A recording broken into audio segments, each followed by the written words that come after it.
सहर्ष स्वीकारा है कविता गजानन माधव मुक्तिबोध के काव्य संग्रह भूरी भूरी खाक धूल से ली गई है। इस कविता के अंतर्गत कवि अपने जीवन के समस्त अनुभवों, सुख दुख, संघर्ष, अवसाद, उठापटक आदि स्थितियों का सहर्ष स्वीकार करने की बात कर रहे हैं। एक होता है स्वीकारना और दूसरा होता है सहर्ष स्वीकारना, यानी खुशी खुशी स्वीकार करना। इस कविता में भावानुकूल खड़ी बोली में सशक्त अभिव्यक्ति हुई है, जिसमें तत्सम शब्दों की बहुलता है और भाषा में लाक्षणिकता भी है। संबोधन शैली में इस कविता को लिखा गया है। रचना मुक्तक छंद में है और श्रृंगार रस की अभिव्यक्ति है। जिंदगी में जो कुछ है, जो भी है, सहर्ष स्वीकारा है, इसलिए कि जो कुछ भी मेरा है वह तुम्हें प्यारा है। कवि मुक्तिबोध अपनी प्रिया को संबोधित करते हुए कहते हैं कि मेरी जिंदगी में जो कुछ है, जैसा भी है, उसे मैं सहर्ष यानी खुशी खुशी से स्वीकार करता हूँ, इसलिए कि अच्छाई, बुराई, सुख दुख आदि जो कुछ भी मेरे जीवन में व्याप्त है वह तुम्हें प्यारा है। तुम्हें शब्द कवि ने यहाँ स्पष्ट नहीं किया है कि यह संबोधन किसके लिए है। परिस्थिति और व्यक्त भावनाओं के आधार पर यह संबोधन कवि की माँ अथवा प्रिया के लिए हो सकता है। गर्वीली गरीबी। कवि ने गरीब होते हुए भी स्वाभिमान का परिचय दिया है। उसे अपनी गरीबी से हीनता या ग्लानि की अनुभूति नहीं होती। वह स्वयं पर गर्व करता है, भले ही वह गरीब हो। कवि ने गरीबी के लिए गर्वीली विशेषण का प्रयोग किया है, जबकि गरीब शब्द भी विशेषण है, अतः विशेषण का विशेषण प्रविशेषण कहलाता है। गर्वीली से तात्पर्य स्वाभिमान से है। कवि गरीबी को महिमा मंडित करना चाहता है, उसे अपनी गरीबी भी प्रिय है। गर्वीली गरीबी ये गंभीर अनुभव सब और अभावों में जीवन के गहरे अनुभव भी कवि को मिले हैं। यह विचार वैभव सब, दृढ़ता यह। कवि के पास विचारों की संपत्ति एवं व्यक्तित्व की दृढ़ता है, अर्थात वह मानसिक रूप से मजबूत है। भीतर की सरिता यह अभिनव सब। भीतर की सरिता यानी अंतःकरण अर्थात मन में बहती असंख्य कोमल भावनाएं हैं। नदी में पानी के बहाव की तरह कवि की भावनाएं भी बहती रहती है। ये सब मौलिक है। विशेष जोड़ देने के लिए मौलिक है की आवृत्ति हुई है, जो कि अत्यंत प्रभावी लग रही है। कवि स्वाभिमान युक्त गरीबी, जीवन के गंभीर अनुभव, वैचारिक चिंतन, व्यक्तित्व की दृढ़ता और अंतःकरण की भावनाओं को मौलिक मानता है। इसका कारण यह है कि ये सब उसके यथार्थ के प्रतिफल हैं और इन पर किसी का प्रभाव नहीं है। इसलिए कि पल पल में जो कुछ भी जागृत है, अपलक है, संवेदन तुम्हारा है। इनकी मौलिकता, अभिनवता का कारण यही है कि मेरे जीवन में हर पल जो भी कुछ घटता है वह जागृत है, स्पष्ट है। निरंतर स्थितियाँ, परिस्थितियाँ या उपलब्धियाँ जो घटित हो रही हैं, उन सभी में प्रिया का समर्थन महसूस करता है। इस प्रकार कवि का बाहरी व्यक्तित्व दृढ़ तो अंदर कोमल भावनाओं से युक्त दिखाई देता है। जाने क्या रिश्ता है, जाने क्या नाता है। यहाँ प्रश्न अलंकार है। कवि अपनी प्रिया को संबोधित करते हुए कहते हैं कि तुम्हारे साथ न जाने कौन सा संबंध है या न जाने कैसा नाता है, मुझे ये समझ नहीं आता है, क्योंकि जितना भी उंडेलता हूँ भर भर फिर आता है। मैं अपने दिल में समाये हुए तुम्हारे प्रेम रूपी जल को जितना बाहर निकालता हूँ वह पुनः मेरे हृदय में भर जाता है। दिल में क्या झरना है। यहाँ प्रश्न अलंकार है फिर से। मीठे पानी का सोता है। सोता अर्थात झरना। कवि अपने दिल की तुलना मीठे पानी के झरने से करता है।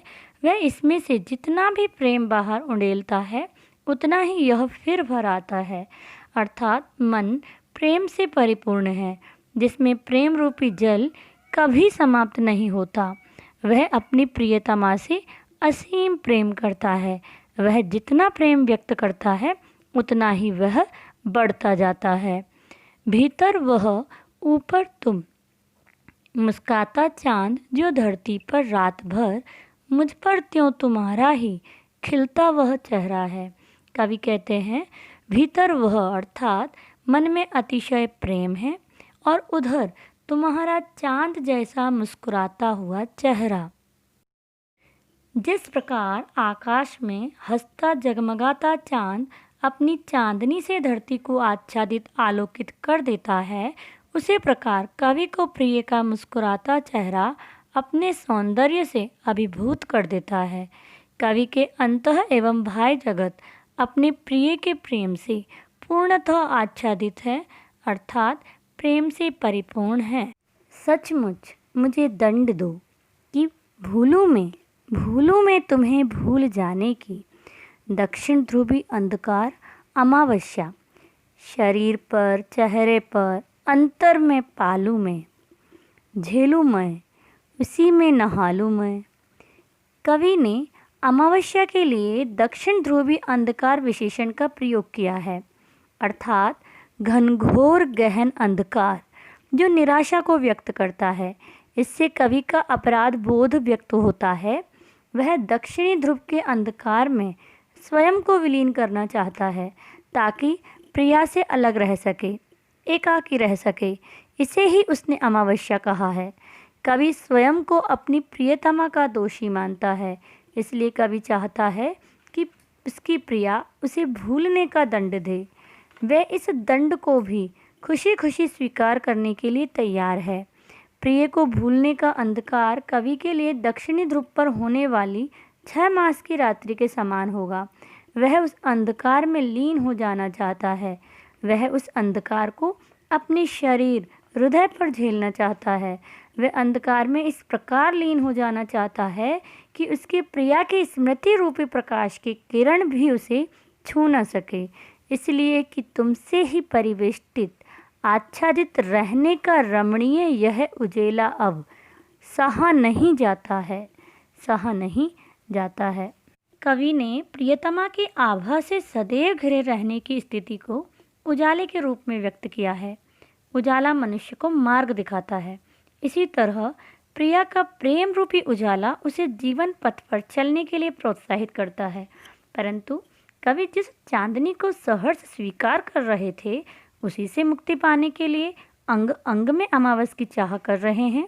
क्यों? क्योंकि अति सर्वत्र वर्ज्यते। आप भी जानते हैं कि तेज रोशनी में आंखें यकायक मिट जाती हैं, उस प्रकाश को सहन नहीं कर पाती। ठीक वैसे ही अतिशय मोह भी दुख का कारक होता है। सहा नहीं जाता है कि पुनरावृत्ति से दर्द की गहराई का पता चलता है। ममता के बादल की मंडराती कोमलता भीतर पिराती है। ममता के बादल यानी अपनत्व या प्रेम की कोमलता सदैव मन में व्याप्त है और यही कोमल ममता उसको कष्ट देती है। कमजोर और अक्षम अब हो गई है आत्मा यह।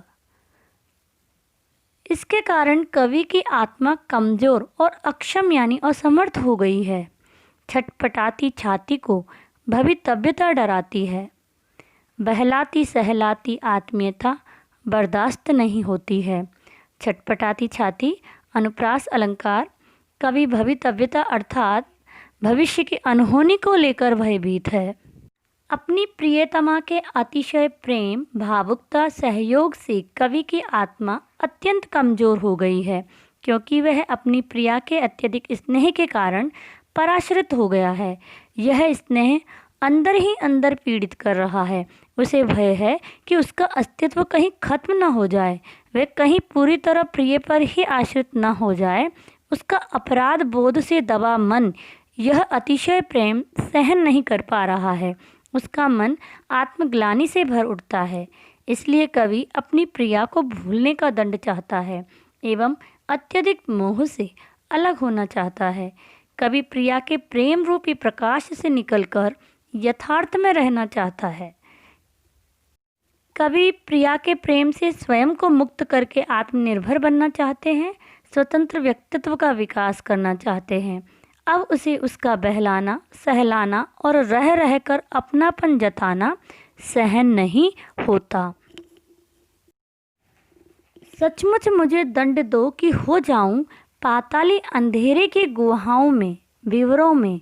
पाताली अंधेरा धरती की गहराई में पाई जाने वाली धुंध, गुहा अर्थात गुफा, विवर यानी बिल। धुएं के बादलों में, पाताली अंधेरे व धुएं के बादल आदि उपमान विस्मृति के लिए प्रयुक्त हुए हैं। बिल्कुल में लापता, लापता कि वहाँ भी तो तुम्हारा ही सहारा है। कवि अपनी प्रिया के बिना अकेला रहना सीखना चाहता है। वह गुमनामी के अंधेरे में खोना चाहता है। स्नेह ने कवि को भीतर से कमज़ोर बना दिया है। वह अपनी प्रिया से ही दंड की याचना करता है। वह पाताल की अंधेरी गुफाओं, सुरंगों में खो जाना चाहता है, ऐसी जगह जहाँ उसकी प्रिया से रहित हो। वह धुएं के बादलों के समान गहन अंधकार में लापता हो जाना चाहता है। लापता कि वहाँ भी तो तुम्हारा ही सहारा है। ऐसी गुमनाम जगहों पर भी कवि को अपनी प्रिया का सहारा मिलेगा। उसके जीवन की हर गतिविधि पर उसका प्रभाव है। वहाँ भी उसकी यादें साथ होंगी जिनके सहारे वह जीवन बिताएगा। इससे कवि की प्रेम की गहराई का भी पता चलता है। लापता होने पर प्रिय का सहारा होने की बात होने पर विरोधाभास अलंकार है। कवि को अपने जीवन की हर उपलब्धि व स्थिति इसलिए सहर्ष स्वीकार है क्योंकि यह सब कुछ उसके प्रिया को प्रिय लगता है। उसे कवि के जीवन की हर स्थिति को पसंद किया है, इसलिए कि जो कुछ भी मेरा है या मेरा जो होता सा लगता है, होता सा संभव है, सभी वह तुम्हारे ही कारण के कार्यों का घेरा है, कार्यों का वैभव है। कवि के जीवन में जो कुछ भी घटित है या जो कुछ उसे अपना सा लगता है, वह सब उसके प्रिया के कारण है। कवि अपने व्यक्तित्व के निर्माण में प्रिया के योगदान को स्वीकार करते हैं।